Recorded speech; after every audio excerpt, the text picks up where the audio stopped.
স্বপ্ন কারোর সাথে শেয়ার করতে নেই, যেটা মানুষ ঘুমিয়ে ঘুমিয়ে দেখে এটাও স্বপ্ন, আবার আরেকটা আছে যেটা মানুষকে ঘুমাতে দেয় না, ওইটাও স্বপ্ন, ওটার ভিশন বলে। এই দুইটার একটাও কারোর সাথে শেয়ার করতে নেই। এর কারণটা কি? কারণটা হচ্ছে স্বপ্নের ব্যাখ্যা যেমনটা করা হয় তেমনটাই হয়। আপনি একটা স্বপ্ন দেখলেন, একজনকে একটা বললেন, সে হুট করে একটা ব্যাখ্যা দিয়ে দিল, ওইটাই হয়ে যাবে। এটা আপনার জন্য ভয়ঙ্কর হয়ে যেতে পারে। এক লোক এসে মুহাম্মদ ইবনে সিরিনকে বলল যে আমি দেখলাম আমার ছেলে পানি খেতে খেতে পেটটা এত বড় হয়ে গেছে। এই একই স্বপ্ন আরেকটা লোকও দেখলো, দেখে এক মূর্খের কাছে জিজ্ঞেস করলো। সে বলল, সর্বনাশ, এত বড় পেট হয়ে গেছে, তোমার ছেলে তো মারা যাবে। ঠিকই কদিন পরে ছেলেটা মারা গেল।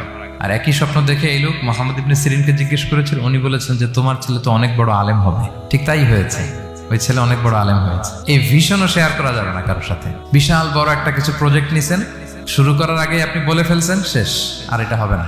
দেখবেন যে এখান থেকে কনস্পিরেসি, ওইখান থেকে শত্রুতা, ওইদিকে এটা করছে ওইটা করছে, আপনি আর আগাতেই পারবেন না। সো স্পেশালি যদি কোনো ভালো স্বপ্ন দেখেন, এট দ্য সেম টাইম খারাপ স্বপ্ন যদি দেখেন, এটা আপনি শেয়ার করবেন না কারোর সাথে। কারণ স্বপ্ন এটা কেবলমাত্র মন মস্তিষ্ক প্রসূত কোনো বিষয় না। মুমিন জীবনে এটা অনেক অর্থবহ। মাঝে মাঝে স্বপ্নের মাধ্যমে আল্লাহ মানুষকে বার্তা দেয়, ইলহাম পাঠায় স্বপ্নের মধ্য দিয়ে। যার জ্ঞান নেই বা ব্যক্তিগত জীবনে পাপী, ভালো মানুষ নয় বা হিংসুক টাইপের, এদের কাউকে আপনার কখনো স্বপ্ন শেয়ার করবেন না। ভালো স্বপ্ন দেখলে শুকরিয়া করবেন আল্লাহর, আলহামদুলিল্লাহ, আল্লাহ কবুল করো। খারাপ স্বপ্ন দেখলে পানাহা চাবেন আল্লাহর কাছে।